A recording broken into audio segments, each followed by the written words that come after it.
Hello.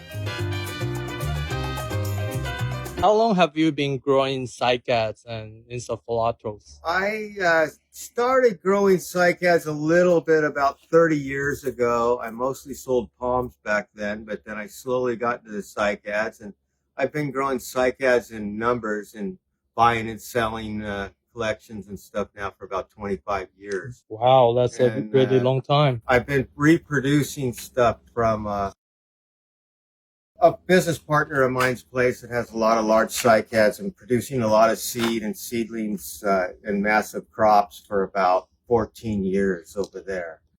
So how many seeds do you produce like annually? Every year it varies a lot, and we generally get bumper crops of something every year or every other year. Just about all the plants that we have will be coning at the same time.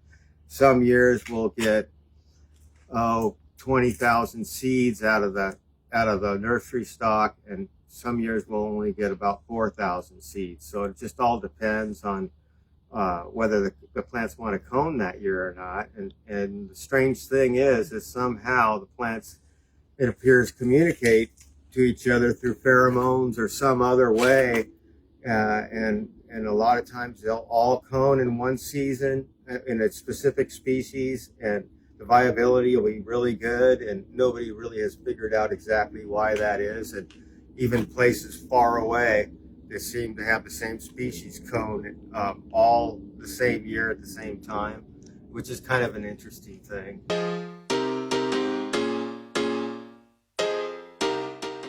Can you show us how you clean up, waiting for the seed to develop, to sprout? Where do you grow the seeds?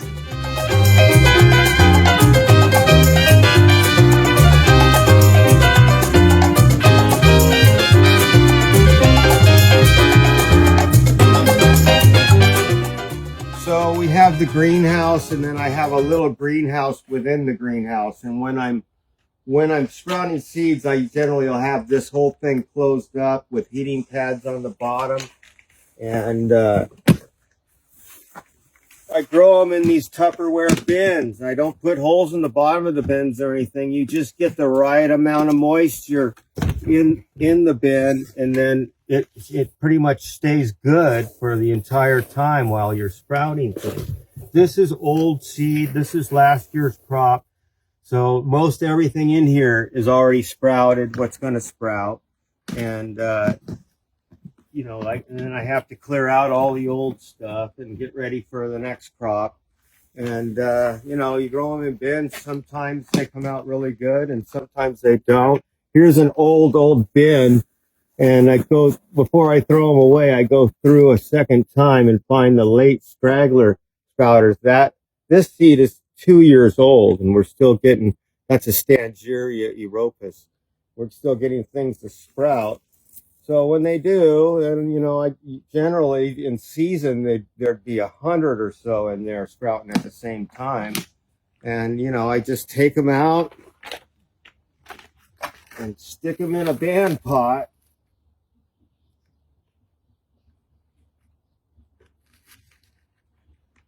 And then I tag it and wait for it to grow. So how long does it take for a seed to sprout? It varies considerably with different species and different genuses. Some seed, usually when a cone is falling apart and you harvest it, you let it ferment with a little water in a black bag for a couple of weeks to a month in a nice warm area, and then I'll clean the seed. And so we got like maybe 6 weeks into that process, and then I put it down. And then within 4 months, you're going to start seeing a bunch of it sprout, usually with most species. Some things, like the extreme example would be Encephalotus munchii. We've had those sprouting right on the plant. So I've come up to plants before, the cone's starting to fall apart. I harvest the seed, and I'll notice that there's already a root coming out, or an embryo is coming out. And, then in that case, I don't even clean the seed. I just put it straight down and let it grow. And it looks like a toxic mess in there, but they still, the seed doesn't care. They still grow just fine through it. And generally with something like that, I will try and cut the cones off a month or two early before they fall apart so that I can get the seed together, clean it, and get it down before the embryo's coming out of the seed. So that's kind of how that goes. The other extreme is I've had seed that sat there for 2 years and I thought was no good, and it started sprouting. So, but that's another extreme. And a general rule of thumb, it's going to be sprouting within 4 or 5 months. In the old days, some of the experts used to say that you should take the seed and put it in the closet or let it sit for 4 or 5 months before you put it down. But, and I used to do that, but over the last 14 years or so, I just put the seed down right away. And then in a lot of cases, the embryos will develop quicker if they're in a sprouting environment. So I don't go by the let the seed sit for months or anything like that. I think the sooner you get it down, the better. Some people say like drilling a hole like on the seed help the seed to sprout. Is that true? No. If the seed's going to sprout, it's going to sprout.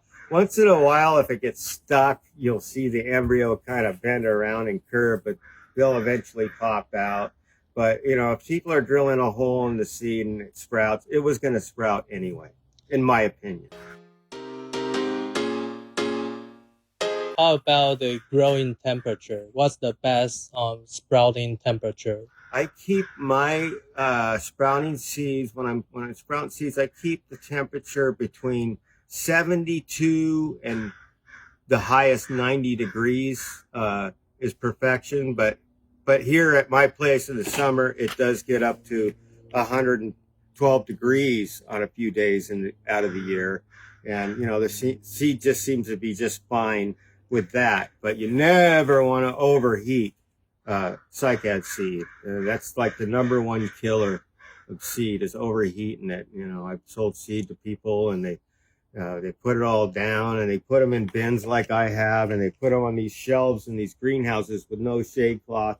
Got 135 degrees inside these bins, and you know, you're going to kill every single seed if you do something like that. So about between 72 and 90 degrees.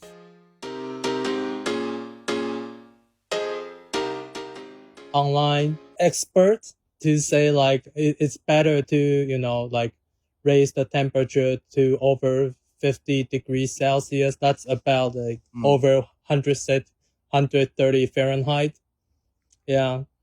130 Fahrenheit. Yeah. He actually suggests people do that. Yeah, I wouldn't go along with that program. But anyhow, yeah, you know, I've had a lot of experience sprouting the seed, and that's kind of seems to work well for me. Okay. So how do you deal with the seed when they grow molds on the mold? A lot of times you'll have mold, or you see stuff growing on top of the seed, and you know, in the early days, I would worry about it and use bleach to clean it up. And that just seemed like it was killing seeds more than helping matters. And I got to a point where I just let the mold grow in the bins all over. And I've had bins where I couldn't clean the seed, where it was just a toxic mess of mold. And all the seeds that were going to sprout just sprouted just fine through all that stuff. I've even seen embryos sprouting and coming down, forming their roots with like stuff growing on it, and it doesn't bother it one bit in my experience.